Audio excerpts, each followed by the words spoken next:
ತಾಲೂಕ್ ಪಂಚಾಯತ್ ಮುಖ್ಯ ಕಾರ್ಯನಿರ್ವಾಹಕರಿಬ್ಬರ ನಡುವೆ ಪೈಪೋಟಿ. ಹೌದು ವೀಕ್ಷಕರೇ, ಇಂಡಿ ತಾಲೂಕು ಪಂಚಾಯತ್ ಮುಖ್ಯ ಕಾರ್ಯನಿರ್ವಾಹಕರಿಬ್ಬರ ನಡುವೆ ಪೈಪೋಟಿ ನಡೆದಿದ್ದು, ಓರ್ವ ತಾಲೂಕು ಪಂಚಾಯತ್ ಮುಖ್ಯ ಕಾರ್ಯನಿರ್ವಹಣಾಧಿಕಾರಿ ತಾಲೂಕ್ ಪಂಚಾಯತ್ ಕಚೇರಿಯ ಮುಂದೆ ಧರಣಿ ಸತ್ಯಾಗ್ರಹ ನಡೆಸುತ್ತಿರುವ ಘಟನೆ ಸೋಮವಾರ ನಡೆದಿದೆ.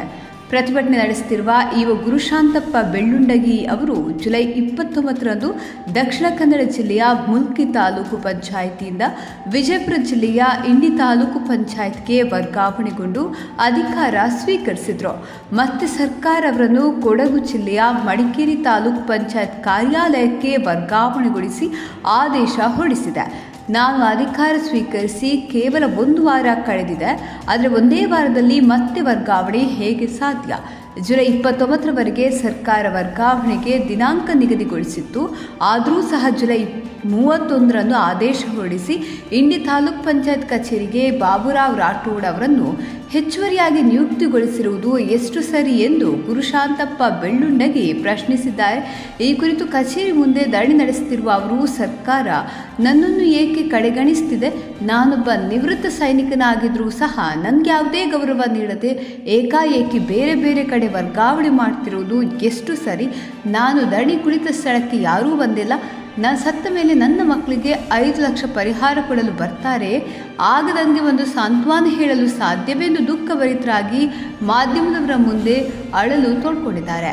ಇದು ನನ್ನ ಧರಣಿ ಸತ್ಯಾಗ್ರಹ ಅಲ್ಲ. ನನಗೆ ಕಾರ್ಯಾಲಯದ ಒಳಗೆ ಬಿಡದ ಕಾರಣ ನಾನು ಕಾರ್ಯಾಲಯದ ಮುಂದೆ ಕುಳಿತಿರುವೆ ಎಂದು, ಮುಂದೆ ನಾನು ಸರ್ಕಾರದ ಈ ಪ್ರಕ್ರಿಯೆ ಮತ್ತು ನನಗೆ ಪದೇ ಪದೇ ವರ್ಗಾವಣೆ ಯಾಕೆಂದು ತಿಳಿದುಕೊಳ್ತೇನೆ ಎಂದು ಹೇಳಿ ಜಿಲ್ಲಾ ಮುಖ್ಯ ಕಾರ್ಯನಿರ್ವಾಹಕ ಅಧಿಕಾರಿಗಳನ್ನು ಭೇಟಿ ಆಗ್ತೇನೆ ಎಂದು ವಿಜಯಪುರಕ್ಕೆ ತಿಳಿದರು.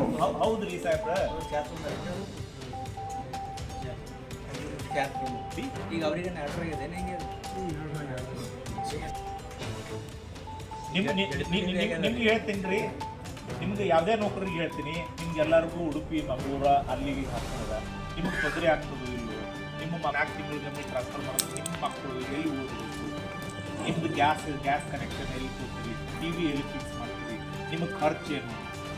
ನಾಳೆ ನಿಮ್ಮ ಮನ್ಯಾಗ ಸತ್ತು ದವಾಖಾನೆಗೆ ಹಾಕ್ಬೋದು, ಹೆಂಗೆ ಬರ್ತೀರಿ ಅಲ್ಲಿ ನಿಮ್ಗೆ ಇಲ್ಲಿಗೆ? 12 ತಾಸು ಜರ್ನಿ ಮಾಡಬೇಕು. ನೌಕರಿ ಎದಕ್ಕೆ ಮಾಡ್ತೀರಿ? ಇಲ್ಲಿ ನಾ ಹೇಳೋದು ತಿಳ್ಕೊರಿ, ಇಲ್ಲಿ ನಿಮ್ಗೆ ಸೊಲ್ಯೂಷನ್ ಕೊಡೋರಿಲ್ಲಲ್ಲ. ಇಲ್ಲಿ ಈಗ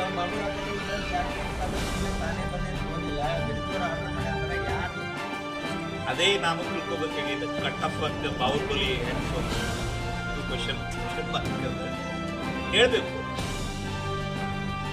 ಯಾಕೆ